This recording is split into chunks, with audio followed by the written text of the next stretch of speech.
Hello tout le monde, bienvenue sur Pile et Face. Aujourd'hui, on va parler d'un petit effet bien cool qui va vous permettre d'améliorer vos vidéos. C'est parti. Ok.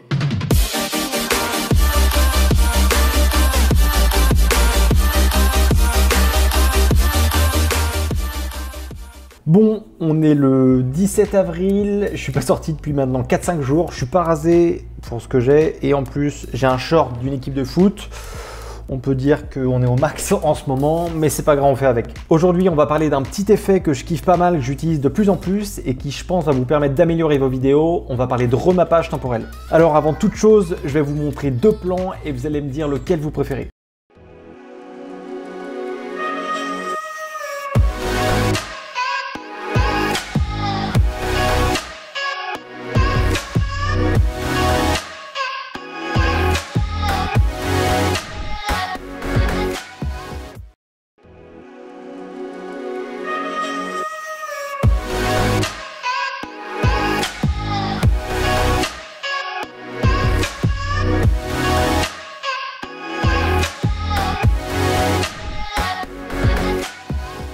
Si tu préfères le premier rush, eh ben, je t'invite maintenant à quitter cette vidéo. Ouais, je prends des risques là. Du coup, si tu es encore là, je vais te parler de l'effet remappage temporel ou alors speed ramping en anglais. En gros, c'est le fait d'accélérer ou de ralentir tes plans de manière proportionnelle pour que ça soit beaucoup plus smooth. C'est un effet que je trouve particulièrement joli, sauf que de temps en temps, il est un peu utilisé à toutes les sauces. Et dans cette vidéo, je vais essayer de vous montrer la meilleure manière pour faire cet effet. Pendant un moment, pour dynamiser mes vidéos, j'accélérais et je ralentissais mes rushs pour donner du rythme. Pour faire ça, je mettais mon rush à vitesse normale, ensuite je mettais un gros cut pour augmenter la vitesse du deuxième rush, et ensuite je mettais un nouveau cut pour finalement revenir à la vitesse réelle sur le troisième plan. Dans l'idée, ça passe et ça fait le tricks, mais je trouve que c'est pas hyper naturel et que c'est un peu brutal. Ça manque un petit peu de légèreté, un peu de douceur, tu vois. Ouais, c'est pas fou quoi. Le remappage temporel, ça te permet justement d'adoucir ce changement de vitesse. C'est vraiment utile pour tes vidéos de voyage, mais ça l'est encore plus pour les vidéos B-roll qui sont pas mal en vogue en ce moment vu qu'on peut que faire ça. Ça permet de montrer le moment essentiel de ta vidéo et ça peut aussi permettre de cacher certains défauts, par exemple si ton sujet est flou à certains moments. D'ailleurs, si ça t'intéresse, j'ai filmé une vidéo où je te montre exactement comment je filme ce style de vidéo. Je te mets un lien juste ici, c'est l'instant promotion. Donc le mieux, c'est que je te montre sur mon ordinateur comment faire cet effet. Bienvenue sur la timeline, j'ai déjà inséré 3 rushs. Le premier, c'était lors d'un voyage en Suisse avec ma copine. Et les deux suivants, c'est 2 rushs que j'ai pris de ma dernière vidéo où j'essayais de faire une vidéo cinématique avec une bouteille d'huile d'olive. Me demande pas pourquoi j'ai fait ça, mais c'était assez drôle. Donc si je vous montre le premier rush, donc c'est un rush où on était en Suisse au drone, d'ailleurs c'est pété la gueule là, on l'a bien vu. Sur un lac que je trouvais d'ailleurs qui était pas mal magnifique. Et donc là, c'est à vitesse réelle, je filme à 25 images par seconde et en fait on voit juste le drone aller en arrière et monter en l'air. La vidéo en elle-même est très jolie, sauf qu'à vitesse réelle, c'est assez long si on veut regarder toute la vidéo en entière. Du coup, pour y remédier, on va faire du remappage temporel. Pour ce faire, on va faire un clic droit sur le rush, juste ici. On va aller tout en bas dans afficher les clés des éléments, modification de vitesse, vitesse. Une fois que ça c'est sélectionné, on va effectuer un zoom dans la timeline. On va aussi un petit peu agrandir pour voir la ligne. Donc là, en fait, clairement, c'est la ligne de vitesse de mon rush. Donc on peut voir que là, quand elle est au milieu, elle est à vitesse réelle. Si je l'augmente, donc si je passe par exemple à, on va dire 200%, on va voir que le rush se raccourcit et du coup que la vidéo est plus rapide. À l'inverse, si je la ralentis, si je le mets à 79%, on va voir que la vidéo ralentit, sauf que vu qu'elle a été filmée à 25 images par seconde, forcément c'est saccadé.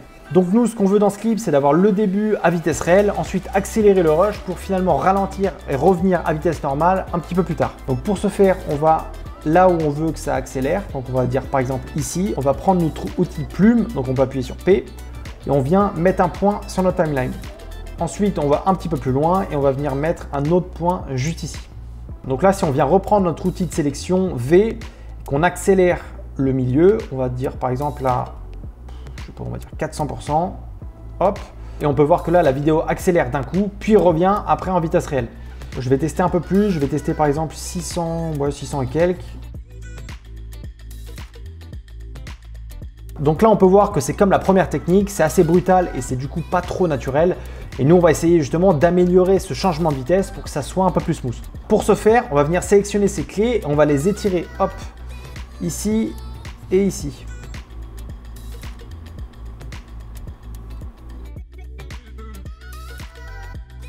Et du coup, maintenant, on peut voir que le changement de vitesse est beaucoup plus doux et d'ailleurs, c'est plus agréable à regarder. Pour améliorer encore plus ce changement de vitesse, on peut venir sélectionner la clé, venir chercher là ce petit bitonio bleu et venir l'étirer un peu comme ça. Hop, ça va rendre encore plus la transition plus smooth. On le fait des deux côtés.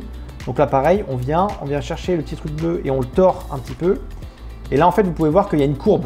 Il y a une courbe en fait dans la vitesse. Et du coup, si on remet le play, voilà, donc là on peut voir que c'est beaucoup plus smooth, que le changement de vitesse se fait beaucoup mieux, c'est plus agréable à regarder et selon mon point de vue en tout cas, c'est plus joli. Après ce qui est cool, c'est que toi tu peux vraiment faire ce que tu veux en fonction de ta vidéo et en fonction de l'effet que tu as envie que ça rende. Donc tu peux venir étirer un peu tes points, augmenter la vitesse et après c'est vraiment l'effet que tu as envie de donner à ta vidéo. Donc si je vous montre un autre exemple un peu plus dans le style B-roll, donc là c'est un moment de la bouteille, je filme à 100 images par seconde, donc là on peut voir que la vidéo en fait est au ralenti. La vidéo est déjà sympa mais on peut encore ajouter un peu plus de dynamisme. Alors pour ça pareil, on fait clic droit, on va venir dans notre vitesse et on va venir mettre exactement des points là où ça nous intéresse. Donc moi j'ai envie que ça ralentisse pile au moment où la lumière rentre dans le milieu et après que ça réaccélère une fois qu'elle a terminé. Donc là on va venir mettre 2 points. Je vais ensuite sélectionner la première partie. Donc là, je vais venir accélérer à 400%. Et la deuxième partie, pareil, je vais venir la mettre à peu près 400%. Hop. Donc là, si on teste, on peut voir que l'effet est quand même assez sympa, mais ça coupe un petit peu. Puis vers la fin, ça bug, mais bon, ça c'est Premiere Pro. Donc ce qu'on va faire, c'est pareil, on va venir étirer les deux clés. Hop, hop, modifier les petits bitoniaux. Pire mot. Après, on vient jouer pour mettre exactement le moment où on a envie.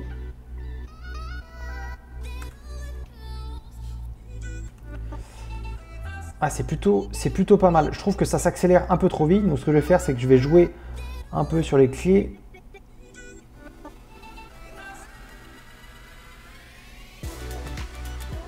Et je trouve que ça rend pas mal. Je trouve ça sympa, ça permet d'apporter un petit peu de légèreté et un petit peu d'émotion à la vidéo. Ça permet aussi de mettre le doigt sur un moment précis de votre rush. Et pour le coup, moi je trouve ça plutôt cool. C'est surtout pas mal utile pour les vidéos B-roll, notamment de commencer en fait avec un rush en accéléré, puis ralentir au bon moment, puis réaccélérer à la fin pour faire justement une transition avec le plan d'après. Faire la même chose sur quelques rushs à côté pour qu'il y ait une certaine logique et une certaine continuité dans votre timeline. Et là, en 2 minutes, tu sais faire du remappage temporel qui va améliorer d'une part tes vidéos, mais surtout créer une dynamique dans ta timeline et ça, mon pote, ça c'est le plus important. Comme d'hab, des petits tips, en veux-tu, en voilà. Tips numéro 1, c'est quand même mieux de faire ce genre d'effet avec des rushs au ralenti, que ça soit 90, 100 voire 120 images par seconde. Au moins, ça va te permettre de ralentir les plans comme tu as envie. Alors que si tu filmes à 25 images par seconde, quand tu vas ralentir, ça va faire saccader et du coup, ça sera pas joli. Tips numéro 2, faut pas en mettre partout du remappage temporel parce que sinon, on va avoir la gerbe. Mais le placer au bon moment de votre vidéo, que ça soit par rapport à la scène, aux couleurs ou encore à l'histoire que vous voulez raconter. Tips numéro 3, et pour moi, c'est le plus important, c'est de pas forcer sur les accélérations et les montées en vitesse de vos rushs. Par exemple, si vous avez filmé votre vidéo à 100 images par seconde, vous pouvez accélérer la vitesse jusqu'à 400% qui va vous donner un rendu réel. Et du coup, là, ça sera beaucoup plus cohérent. Ça dépend vraiment du style de vidéo que vous avez. Par exemple, si vous avez un time-lapse, c'est pas trop dérangeant d'augmenter vos pourcentages, que ça aille vers du 2000-3000. Si votre plan est fixe et ne bouge pas, et ben, ça sera plutôt joli. Voilà, je crois qu'on a fait le tour. C'est vraiment un effet que je trouve plutôt cool et qui fait assez pro quand il est bien utilisé. J'espère que cette vidéo vous sera utile. Si c'est le cas, je vous dis à la prochaine vidéo. D'ici là, restez créatifs. La bise.